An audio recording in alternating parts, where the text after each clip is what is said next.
आपल्या सोबत आहेत विरोधी पक्षनेते विजय वडेट्टीवारजी। सर, काय सांगणार? ही सभा नागपुरात होतीये, तयारी जोराची झालेली आहे, लोकसभा निवडणुकीच्या प्रचाराची सुरुवात म्हणायचं आज।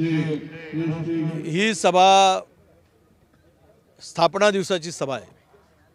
आम्ही 138 वर्ष काँग्रेसला पूर्ण झालीत आणि 139 वर्षामध्ये पदार्पण झालेला आहे।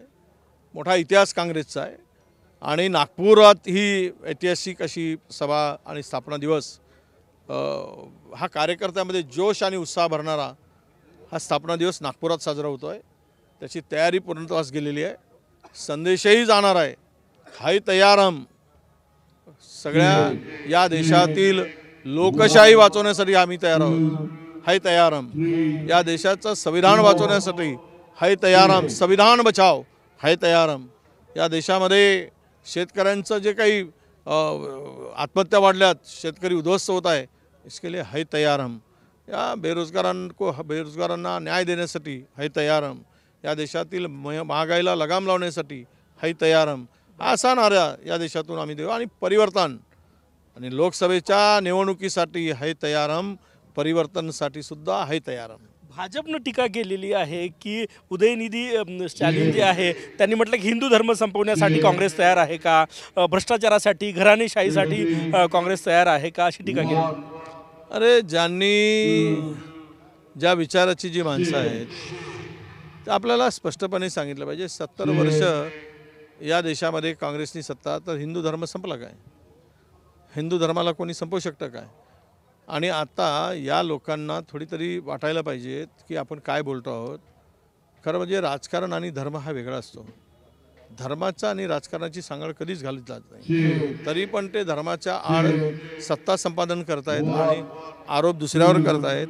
मला त्यांना एवढंच सांगणं आहे आजच्या तारखेला की बाबांनो, की तुम्ही सर्वोच्च पदापासून तर खालच्या पदापर्यंत तुम्ही सत्तेत बसलात धर्माचं नाव घेऊन, आणि तुम्ही जे अधर्माचं काम करताय, आता काल परवा मी पाहिलं आहे की प्रभू रामचंद्राचा बोट घेऊन चालत आहेत।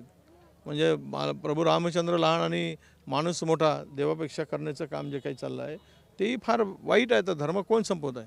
काँग्रेसनी सर्व धर्मांचा सन्मान केला आहे, सर्व धर्मांचा मान केला आहे। 70 वर्षात कधीही कोणालाही वाटलं नाही की कुठला धर्म खतरे आहे, पण यांना मात्र मतासाठी, सत्तेसाठी अशा वावळ्या उठवून फायदा करून घेण्याचा यांचा हा नेहमीचा तंत्र राहिलेला आहे। विदर्भात सभा होते आज, बच्चू कडून एक महत्त्वाचं वक्तव्य केलं। ते म्हटले की मुख्यमंत्री एकनाथ शिंदे आहे तोपर्यंत आम्ही महायुतीत आहोत, नाहीतर मग आमच्यासाठी वेगळे पर्याय खुले आहे। आता काय आहे त्यांचे, ते काय म्हणतात आता पुढच्या काळात ठरेल।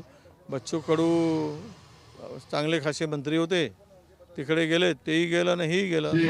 आता ते बिचारे काय निर्णय घेतात, महाविकास आघाडीमध्ये जर त्यांची तयारी असेल तर आम्ही इंडियाच्या बैठकीमध्ये ती चर्चा करू आणि त्या संदर्भात हायकमांडच्याही कानावर टाकू। उद्या होणाऱ्या इंडियाच्या बैठकीत चर्चा करणार बच्चू कडू, तयारी असेल, त्यांनी जर बोलत असतील तर चर्चा करायला काही हरकत नाही। ते स्पष्ट म्हटले आज की आमच्या पक्षाचं जिथे भलं आम्ही तिथे जाऊ शकतो, सगळे पर्याय नाही। त्यांच्या पक्षाचं भलं कुठे आहे तर ते त्यांना कळलं आता, किंवा कळलं असेल किंवा कळणार।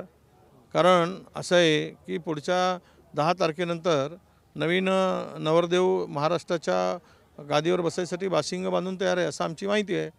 तर ते आता नवरदेव कोण आहेत हे 10 तारखेच्या निकालानंतर कळेल। त्यामुळे कदाचित त्यांना अंदाज आला असेल की आपला मंडपही बदलतो आहे आणि नवरदेवही बदलतो आहे, त्यावेळेस आपलं काही खरं नाही। त्यामुळे कदाचित त्यांच्या डोक्यात हा विचार आला असावा। शेवटचा प्रश्न, 10 तारखेपर्यंत तुम्हाला अजितदादा म्हणायचं आहे? अजितदादा मुख्यमंत्र्यांचं बाशिंग बांधून आहे? बाशिंग तर खूप बांधून आहेत, पण मला वाटतं की नवीन नवरदेव तयारीत आहेत। खूप खूप धन्यवाद। कॅमेरामॅन सचिन सायांसह गजानन माटे, TV9 मराठी, नागपूर।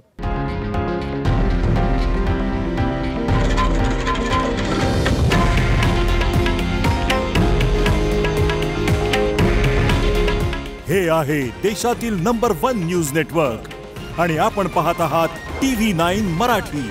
काळजी तुमची, हित महाराष्ट्राचं।